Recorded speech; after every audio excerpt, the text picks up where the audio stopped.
என் குட்டி பையன் பார்த்தீங்கன்னா, எங்கே வேணாலும் விளையாண்ட்ருப்பான். எந்த டைம் எங்கே விளையாண்ட்ருந்தாலும், அவனுக்கு தெரியாம நம்ம மாவு பெனஞ்சு வச்சிரலாம் அப்படின்னு நெனச்சோம்னா, வந்துருவான். கரெக்ட்டா வந்துருவான்.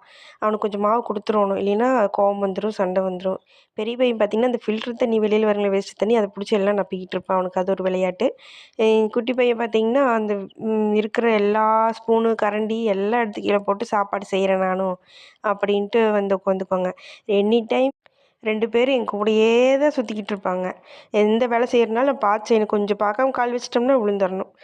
அப்படியே நானும் சமைச்சுக்கிட்டே அவங்க 2 பேரையும் பார்த்துக்கிட்டே கூடயே வச்சுக்கிட்டு சமைச்சும் முடிச்சுருவேன். அப்படியே சமைக்க சமைக்க அந்த மேலே சிங்க்ல இருக்கிறது எல்லாமே அப்படி இப்படி எல்லாம் கொஞ்சம் எல்லாம் க்ளீன் பண்ணிருவேன். இவர் விளக்கழுவ என்ன விடமாட்டாரு கழுவுறதுக்கு. அவர் வந்து உள்ள நின்னுக்குவாரு.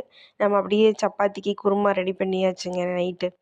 அப்படியே பார்த்தோம்னா, ஈவினிங் எல்லாம் வாஷ் பண்ணி வச்சிருந்ததெல்லாம் கொண்டாந்து எல்லாம் காய போடலான்னு வந்தாச்சுங்க. வாஷிங் மிஷினில் போட்டு எடுக்கிறதே பெரிய விஷயமா நினைக்கிறாங்க. பட் நமக்கு வாஷிங் மிஷினெல்லாம் இல்ல. கையில தான் துவைக்கணும், கையில தான் அலசணும், காய போடணும். அது ஒவ்வொரு டைம் பொறுத்து காலையில் ஊற வச்சுட்டு வந்தோம்னா சாயந்தரம் ஆயிரும். இல்லைன்னா நைட்டு ஊற வச்சுட்டு வந்தோம்னாலும் சரி முடியாது இவங்கள வச்சுக்கிட்டு இருட்டுக்குள்ளே என் கூடயே வந்து நின்னுக்குவாங்க. அதனால எல்லாம் வச்சுட்டு வந்துருவேன். அப்புறம் அம்மாக்கு ஹெல்ப் பண்ணுறேன்னு சொல்லிட்டு வந்து 2 பேரும் எடுத்து எடுத்து கொடுப்பாங்க. அப்படியே காய போட்டு முடிச்சுருவோம். இவங்க 2 பேரும் வந்தாங்கன்னா சீக்கிரம் வேலையும் முடிஞ்சிரும் எனக்கு. இப்படித்தாங்க எங்க ஒவ்வொரு ஈவினிங்கும் போகும்.